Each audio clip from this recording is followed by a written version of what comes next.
پھل جولی میں، خواہش نہیں گراتے پھل جولی میں، وقت کی شاخ کو میرے دوست پھلانا ہوگا، وقت کی شاخ کو میرے دوست پھلانا ہوگا۔ کچھ نہیں ہوگا اندھیروں کو برا کہنے سے، کچھ نہیں ہوگا اندھیروں کو برا کہنے سے، اپنے حصے کا دیا خود ہی جلانا ہوگا، اپنے حصے کا دیا خود ہی جلانا ہوگا۔ عزت مآب تشریف فرما معزز سامعین کرام، آج کا موضوع آزادی کے بعد ہندوستان کی سائنس اور ٹیکنالوجی میں ترقی۔ جب میں نے قلم اٹھایا کہ لکھوں تو دل میں خیال آیا کیا لکھوں۔ یہ ایسا موضوع ہے کہ اس کے لکھنے کے لیے دل درکار ہے۔ مجھے 5 منٹ دیے گئے ہیں، میں 5 منٹ میں کیا لکھ پایا میں آپ کے سامنے پیش کروں گا۔ کس چیز کو رکھوں کس چیز کو چھوڑوں، کنفیوز تھا بہت زیادہ، لیکن جو لکھا میں آپ کے سامنے پیش کرنے کی کوشش کروں گا۔ انسانی دماغ کائنات کا پیچیدہ ترین چیزوں میں سے ایک ہے۔ ہم پوری زندگی اپنی دماغی صلاحیت کو صرف کر کے صرف چند ہی فیصد استعمال میں لا سکتے ہیں۔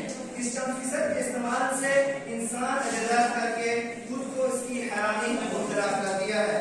جب دنیا میں انسان بڑھتے گئے تو اس کی ضروریات بھی بڑھتی گئی، لیکن انسان کی کھوج کا عمل نہ رک سکا۔ یہ سلسلہ صدیوں سے چلتا آیا اور تا قیامت چلتا رہے گا۔ انسان کو اشرف المخلوقات کہا تھا، لیکن وہ قدرت کے مظاہر کو اظہار کا لبادہ بچنے کے لیے اور سائنس کے عجائب اور ٹیکنالوجی کے کرشمے کو دیکھ کر انسان یہ سوچنے پر مجبور ہو جاتا ہے کہ وہ خدا کس قدر عظیم ہوگا، کہ وہ خدا کس قدر عظیم ہوگا کہ جس نے مٹی پر انسان کے ذہن کو اس قدر خسائل سے نوازا، ورنہ انسان کیا اور انسان کی بذات کیا تھی۔ مٹی اور راکھ کا 60 سالہ ڈھیر جو خود مٹی ہو جاتا ہے، لیکن اس کے بنائے ہوئے کارنامے کئی سو سال تک زندہ رہتے ہیں۔ بھارت دنیا کی سب سے بڑی جمہوریت اور دنیا کی دوسری بڑی آبادی، اس کی غریب بنیادی ڈھانچوں کے باوجود اس کی بڑی اقتصادی حیثیت رکھتا ہے، اور اس کی وجہ اور اس ترقی کی کہانی کا اہم عنصر سائنس اور ٹیکنالوجی ہے۔ اگرچہ 1500 سال پہلے سائنس اور ٹیکنالوجی کے میدان میں بھارت ایک اہم کردار ادا کرتا تھا، لیکن آزادی کے وقت اس نے عظمت کھو دی تھی۔ انگریز حکمرانوں سے ڈاکٹر سی وی رمن کا سائنس میں نوبل پرائز لینا اس کی بہترین مثال ہے۔ لیکن جب ہندوستان آزاد ہوا، ہندوستان کے پہلے وزیر اعظم پنڈت جواہر لال نہرو نے اس کی بنیاد ڈالی، کیونکہ ملک بنیادی ضروریات کھانے، اناج، دودھ، تعلیم، خود سے کوئی چیز تیار کرنے سے قاصر تھا، بجلی، اسٹیل، بینکنگ، ہر چیز سے قاصر تھا۔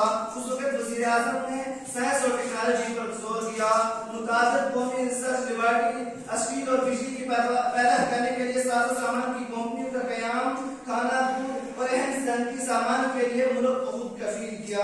ایٹمی خلائی صنعت، اعلیٰ درجے کی کوشش اور خالیہ چاند مشن بھارت کی سائنس اور ٹیکنالوجی کی ترقی کی بہترین مثال ہے۔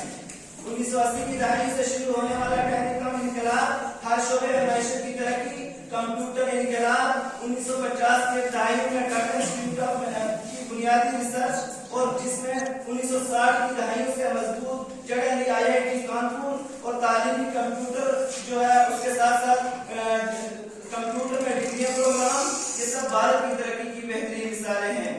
بھارت امریکہ سے مل کر کام کر رہا ہے۔ سابق صدر براک اوباما 2015 کے دورہ ہند نریندر مودی کے ساتھ ماحولیاتی تبدیلی، سائنس اور ٹیکنالوجی کو آگے بڑھانے کے لیے تبادلہ خیال کیا۔ جون 2017 میں ڈونلڈ ٹرمپ اور وزیر اعظم مودی کی سائنس اور ٹیکنالوجی پر تبادلہ خیال ہوا، جس میں عالمی شراکت داری کی حیثیت سے صنعت، خلا، سمندر، سائنس اور ٹیکنالوجی کے دیگر شعبوں میں اپنا تعاون کو مزید مستحکم کر سکتے ہیں۔ اور فروری 2020 میں صدر ٹرمپ کا دورہ بھارت ایک مرتبہ پھر اور سائنس اور ٹیکنالوجی پر تبادلہ خیال ہوا۔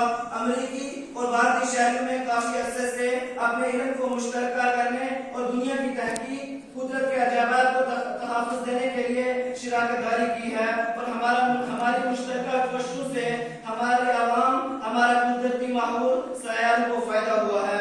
بہت ساری علمی اور سائنسی تجارتی ٹیکنالوجی کے کارنامے اس ریکارڈ کے گواہ ہیں۔ انڈیا تسلسل سے سائنسی تحقیق کے بجٹ میں اضافہ کر رہا ہے کہ جس میں حاصل خلائی تحقیق شامل ہے۔ انڈیا کے خلائی شعبے میں بڑھتی ہوئی سرمایہ کاری انڈیا کا ایک تاریخی دن تھا کہ جب اس کے خلائی ادارے ISRO نے مقامی طور پر 640 ٹن کے سب سے طاقتور راکٹ کی مدد سے سب سے بڑی مصنوعی تعالیٰ نے بھیجا جس کی لمبائی 140 فٹ